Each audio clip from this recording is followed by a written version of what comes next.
Hello, dear students. Today we are going to discuss Swami Vivekananda. Before going through this lecture, first let us have a look on its objectives.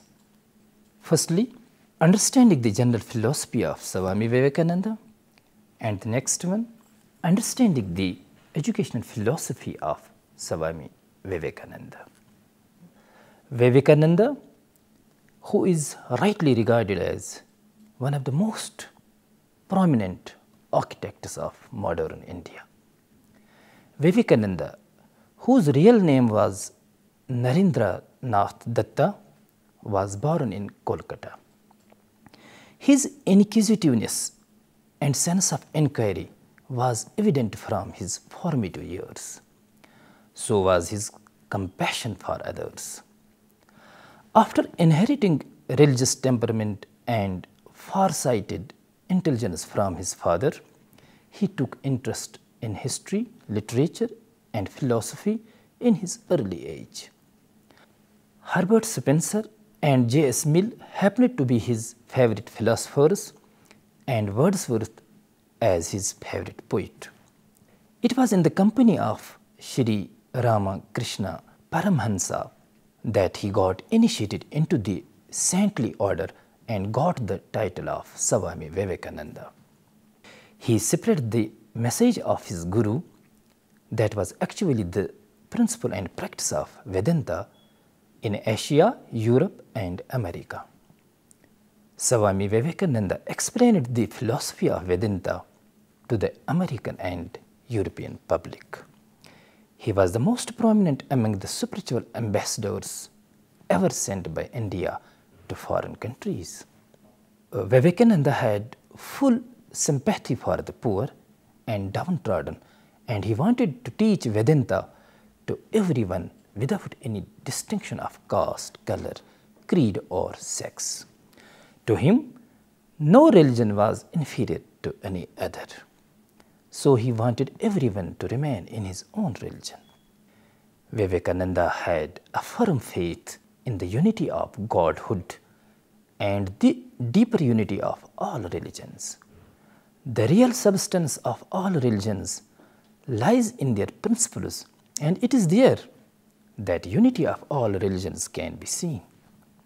Vivekananda defines religion not as a creed or dogma, but as a manifestation of the divinity that is already in man. And so we respect the human being as a spark of divinity. Outwardly, one may be a Hindu, Christian, and Muslim, male, female, black or white. These are all external. There is nothing narrow or sectarian in what Vivekananda preached.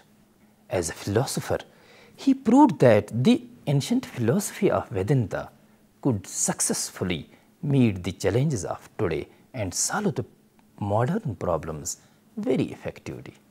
He was actually the person who synthesized the idealistic philosophy of the West and creative Vedanta philosophy of Hindu religion.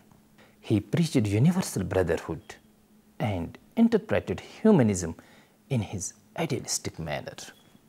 Vivekananda was not only a great supporter of Vedanta, but also he had given Vedanta a practical form. Ex-Prime Minister of India, Jawaharlal Nehru, remarked, "Rooted in the past and full of pride in India's prestige, Vivekananda was yet modern in his approach of life's problems and was a kind of bridge between the past of India and her present. His mission was the service of mankind through social service, mass education, religious revival, and social awakening through education.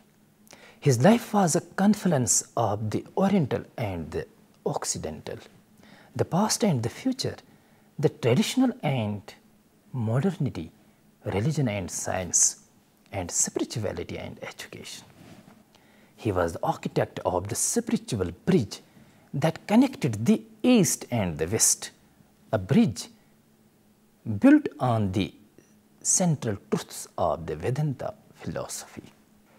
Spiritualism, according to him, refers to the steady manifestation of the divine within, out of which goodness, purity, love and service alone can manifest.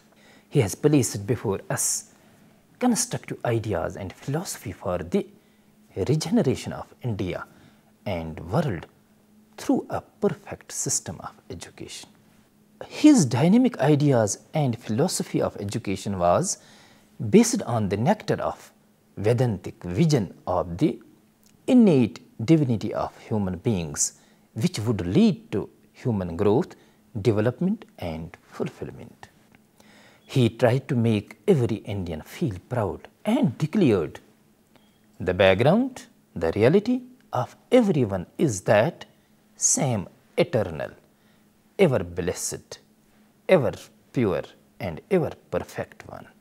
It is the soul in the saint and the sinner, in the happy and the miserable, in the beautiful and the ugly, in men and in animals. It is the same throughout. It is the shining one." Besides numerous poems and other forms of writings, he left 4 classics: Janana Yoga, Bhakti Yoga, Karma Yoga and Raja Yoga, all outstanding treatises on Hindu philosophy. Students, let us have a look on the educational philosophy of Swami Vivekananda. He presented a philosophy of education for man-making. Amongst the contemporary Indian philosophers of education, he is one of those who revolted the imposition of British system of education in India. He was severely critical of the pattern of education introduced by the British in India. He felt that the current system of education did not conform to India's culture and heritage. He pointed out that such an education only brings about as external change without any profound inner force. Since he was a humanist, he pleaded for education for man-making. In contrast to the contemporary system of education, Vivekananda advocated education for self-development. He said, "By education, we do not mean the present system, but something in the line of positive teaching. Mere book learning won't do. We want that education by which character is formed, strength of mind is increased, the intellect is expanded, and by which one can stand on one's own feet. What we want are Western science coupled with Vedanta, Brahmacharya as the guiding motto, and also Shraddha and faith in one's own self."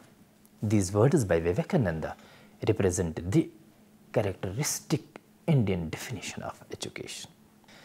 Education, according to most of the Western educationists, aim at man's adjustment with the environment. According to the Indian philosophical tradition, on the other hand, is the realization of the knowledge inherent in man. True knowledge does not come from outside. It is discovered with the individual in the self, which is the source of all knowledge.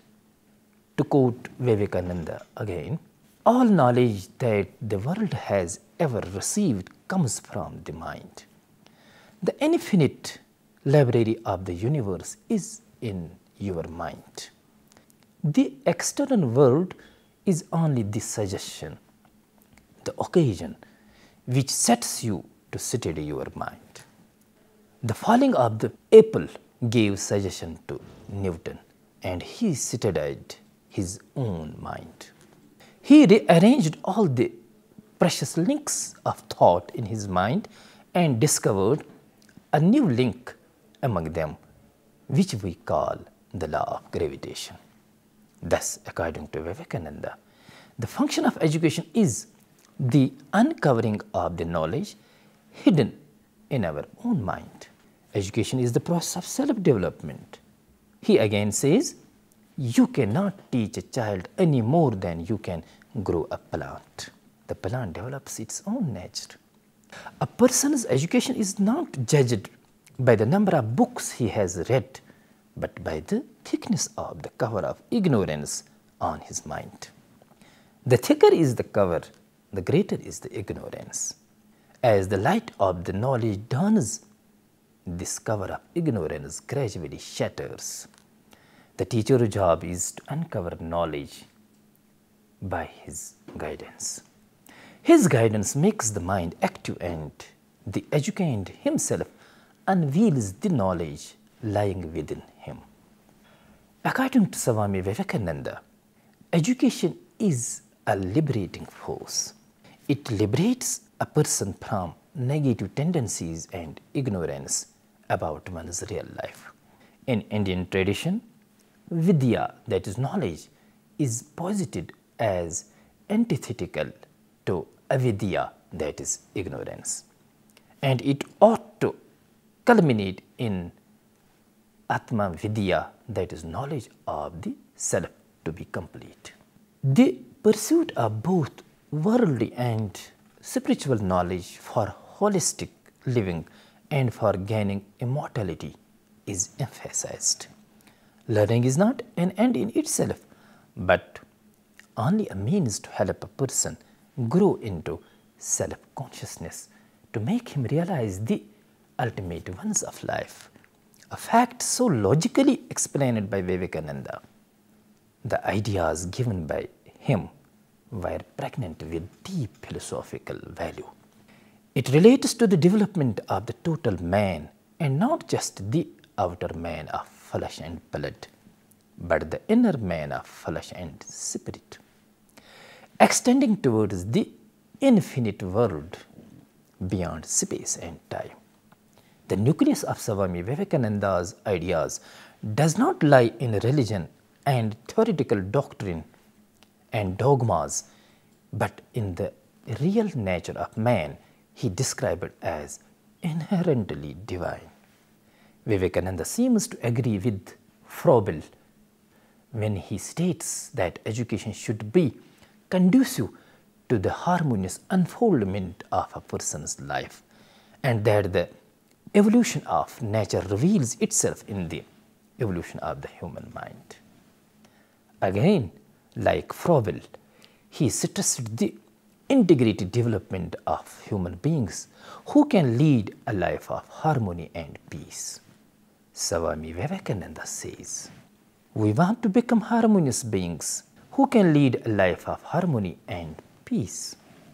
We want to become harmonious beings with the psychical, spiritual, intellectual, and working sides of our nature equally developed.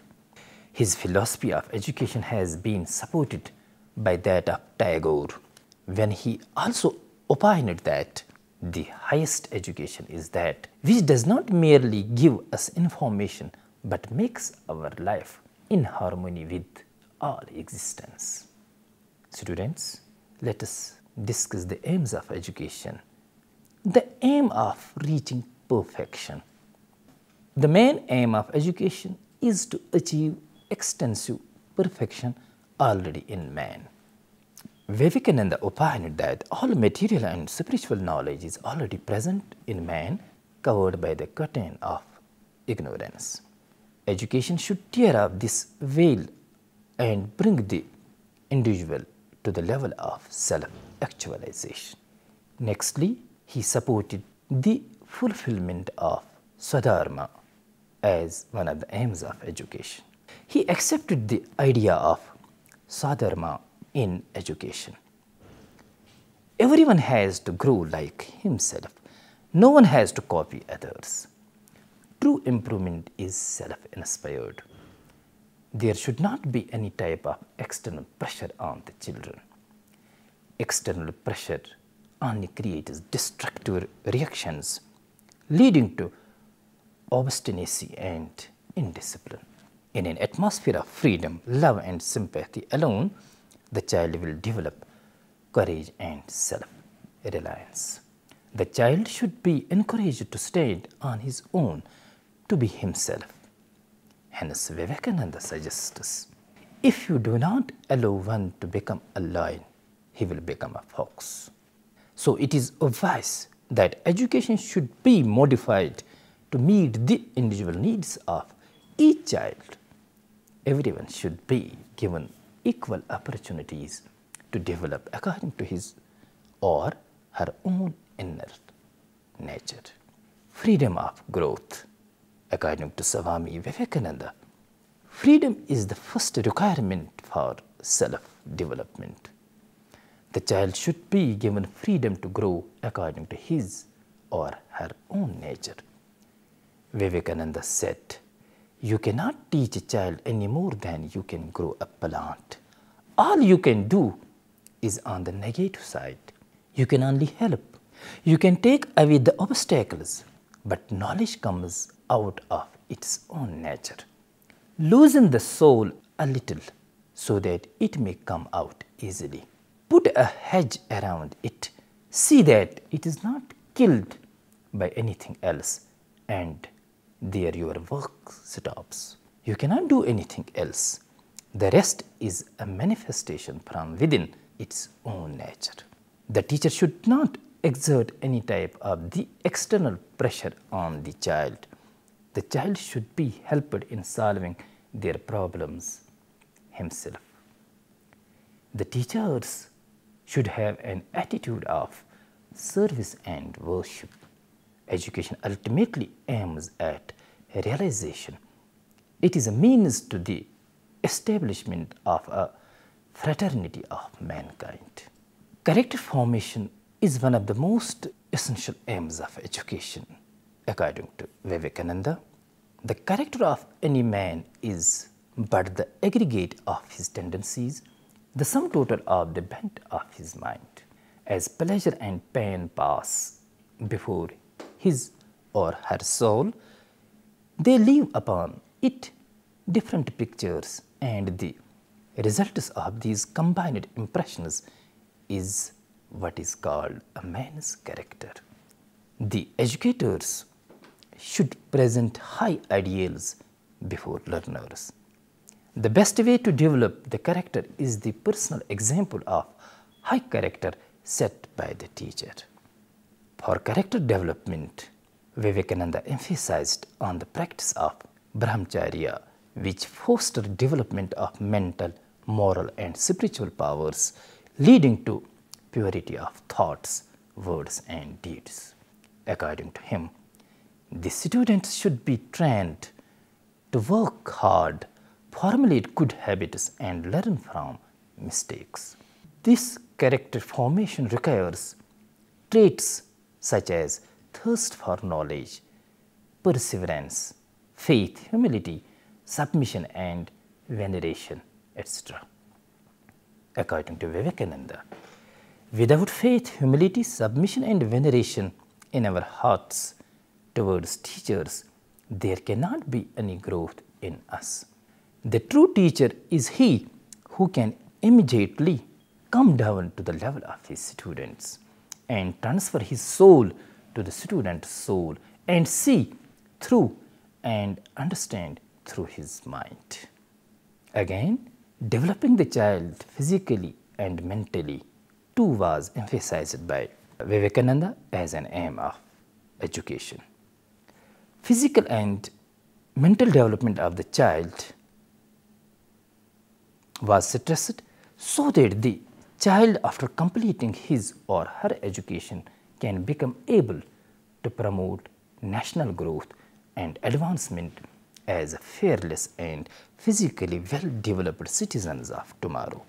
Stressing the mental development of the child, Vivekananda wished education to enable the child to stand on his own legs economically rather than becoming a parasite on others. Moral and spiritual development. Vivekananda pleaded for the moral and spiritual development of the children. According to him, a nation's strength is measured not only by its parliamentary institutions and mere material well-being, but by the greatness of its citizens morally and spiritually. Education should foster such qualities in them. Such education will develop self-confidence among children. Self-confidence, according to Vivekananda, means confidence in humanity. A person having self-confidence sees his self everywhere and believes in world brotherhood and love of humanity. Vivekananda was also in favor of the technological and scientific progress. Renunciation of Swami Vivekananda does not mean total renunciation of the world. To live in this world and to struggle for existence, material and technological progress is very much necessary. So, Vivekananda stressed on Western science. In order to achieve the desired aims, Swami Vivekananda stressed on the subjects to be included in the curriculum which can bring about material progress along with spiritual development. For material progress, he educated the study of languages, geography, science, political science, economics, psychology, arts, agriculture and industrial and technical subjects, along with the subjects of physical education. This education must neither be theoretical nor bookish. It should rather be practical. For spiritual development, he educated the study of religion, philosophy, Puranas and Upanishads, and the company of saints and seers. Religion education should be imparted through sweet impressions and fine conduct of teachers rather than through books.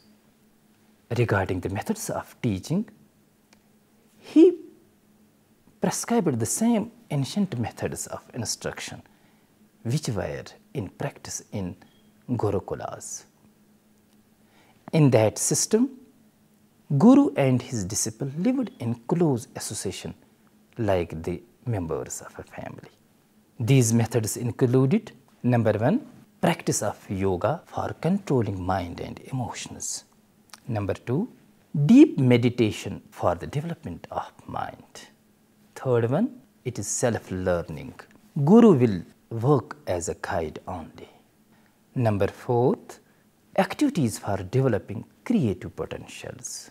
Fifth one, lecture and discussion methods for elaborating essential facts. Then again, behavioral change through a fine model presented by the teacher. And at last, Vivekananda stressed that individual guidance should be given by the teacher to the students. Vivekananda emphasized child-centered education in which child is given full freedom for activity and self-learning. He should be given full opportunity to develop in a natural environment. According to him, each child is his own teacher. He has knowledge latent in his mind. The task of the external teacher is only to guide and inspire the child so that his inner knowledge is brought out. Students, I hope you might have enjoyed and understood this lecture. Thanks.